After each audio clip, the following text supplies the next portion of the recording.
Hi there, I'm Richard Denning and I'd like to read you the prologue to my new novel, The Last Seal, Gunpowder and Sorcery in 1666. The Last Seal.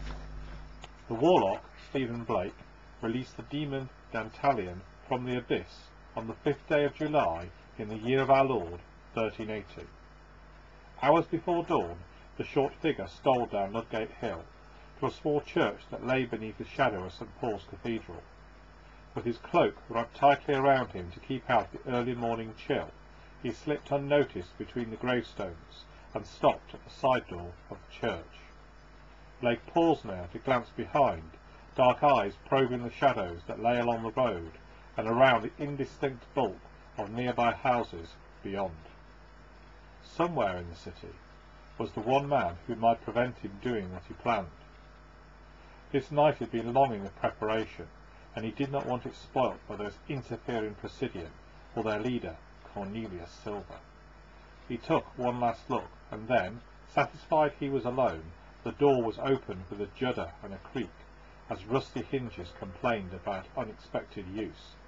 He entered the gloomy interior, shutting the door behind him. Once inside, he glanced around at the altar, the font, and then towards the main doors, and contemplated the scene. This was a place of worship, a hallowed sanctuary to the parishioners who came here to find peace, comfort, and protection from evil. Nam et si ambulivero in medio umbre mortis, non tenivo mala, quoniam tu mecum es, Blake recited, and then stood in silence, pondering the words for a moment. For, though I should walk in the midst of the shadow of death, I will fear no evils, for thou art with me. He laughed, and a sneer snaked across his face as he thought about what he now planned to do. The faithful who trusted in this holy place would soon run from the shadow of death, and Blake himself would be the one to bring them fear. No, much more than fear. In a few hours he would bring them terror. 6 hours later, Blake had prepared everything. Nearby lay the crumpled body of the old priest, who each day had risen before dawn and entered the church alone to recite the morning liturgy. When he opened the doors today, he had been cut down by Blake. His blood, the blood of a holy man, slain on consecrated ground, joined dried herbs in a bronze bowl laid upon the altar. A candle heated the mixture, releasing noxious fumes, filling the church with smoke. Blake stood in one of the 2 chalk circles he had drawn on the flagstones. Holding a parchment in his right hand, he recited incantations that would summon the demon into the other. With each word he uttered, the air seemed to burn and crackle about him. The intense heat singed his hair, turning its usual silver grey colour to a charred black. His skin first becoming scorched and then blistered, but he read on. The words he spoke were contrary to the laws of the universe, and he felt as if the world was shuddering and shaking in protest as reality twisted, distorted, and buckled around him. But still he read on. His eardrums threatened to burst as they were assaulted by a cacophony of screeching, but even now he did not stop. Just when he felt he could stand it no longer, he shouted the last few words, and, with a suddenness that shocked him, there was utter silence, as the spell tore a hole from our world into the abyss, into the world of the demons. Blake had been raised since birth for this moment. Yet he and his fathers had worshipped and studied the demons for one reason, one purpose, to rule alongside them, just as his distant ancestors had done when demons walked this earth besides man millennia before. Blake had longed for this day. He had imagined the pride he would feel at mastering the words of power. He had dreamt of the wealth he would earn, as well as the domination he would gain over other men, and had revelled in the thought. However, none of his dreams or longings had prepared him for the intensity of the fear he now felt. For it was only now that Stephen Blake realised the terrible gamble he was taking. In a few moments he might be dead. As he emerged into our reality, the giant form of Dantalion roared and glared at Blake. Towering 15 feet above him, Dantalion wore the form of a human. although Blake knew he could take many others. The demon's skin was a ruddy brown colour, completely devoid of hair. The beast's eyes, which now stared at him without compassion, were a bright red, as if fire blazed within them. He wore breeches and a leather breastplate, both covering a powerful and muscular body.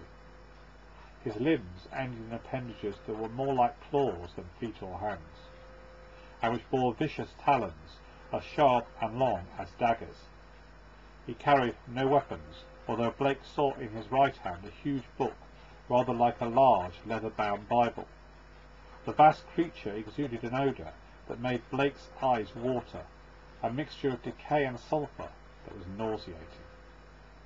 Dantalion took a step forward, and, as his foot landed on the ancient flagstones, the whole church shook. One claw reached out towards the warlock's neck.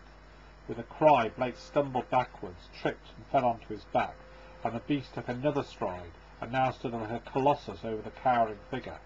As he swung his claw back in readiness to slay Blake, the warlock raised one trembling arm to stay the blow, and made a desperate plea for his life. "Spare me, Master Dantalion!" The beast grunted and tilted his head, eyes narrowing in puzzlement. "Lord of Demons, great Duke of Hell, it was I who brought you here to rule this world," Blake said.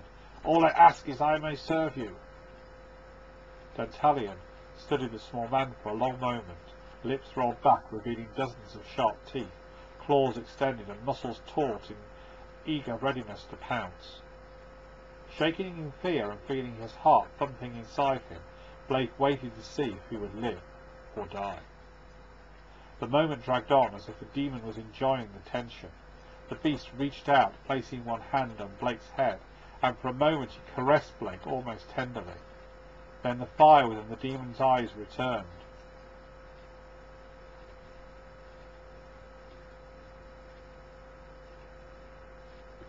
And Blake screamed when the beast reached out, and placing one hand on Blake's head, and for a moment he caressed Blake almost tenderly. Then the fire within the demon's eyes flared, and Blake screamed when searing pain shot down through his skull, as if white-hot needles had penetrated it. He squirmed as the agony continued for an eternity, until, suddenly, Dantalion released him, and fixed the man with a glare. "I have searched your soul, and it is black," the demon said at last, his voice rumbling like the drums of an approaching army. "You are loyal to no one, and serve only your own interests," the demon continued. Blake feared his death was now close at hand. "No, master, I swear I will be loyal. His protests were cut off, as Dantalion hit Blake with the back of his hand, splitting his lip and flinging his head hard against the flagstones. "Never lie to me again!" Dantalion boomed, and despite his agony, Blake realised the demon was not going to kill him yet. The beast gave a slight nod of the head. "Yes, you may live, for now. My race knows the value of black hearts and black souls. Men who care only for themselves make good allies against their own kind," he said, taking 2 steps away from Blake, before turning back to him. "Come, follow me now," Blake ordered, and strode off down the church nave, and, without stopping, burst out through the front walls, smashing through stone and wood as if they were mere parchment. Shaking still, Blake got up and wiped the sweat off his brow, swallowed hard, and then ran to keep up with his master. Meanwhile, on Ludgate Street, the terror Blake had predicted had already begun. The road outside the church, as it bisected the city walls, was crowded. Carts piled high with goods waited to line to enter the city, while a prior passed by on foot, leaving his monks on pilgrimage to the cathedral. Hawkers of food and drink clustered around the gate, offering refreshments out of carts to anyone with the coin to buy them, whilst cursing at the vagrants that begged for a few morsels. A pair of bored guardsmen, leaning against their bill-hooks, watched the scene and waited for the duty to end. The first to die was a man selling oysters from a barrel. Dantalion took hold of him and casually tossed him over his shoulder. Screaming, the man smashed into the church tower and fell dead to the ground next to Blake. Then the demon lifted a foot the length of a man's leg and stamped it down on the barrel, pulverising the oyster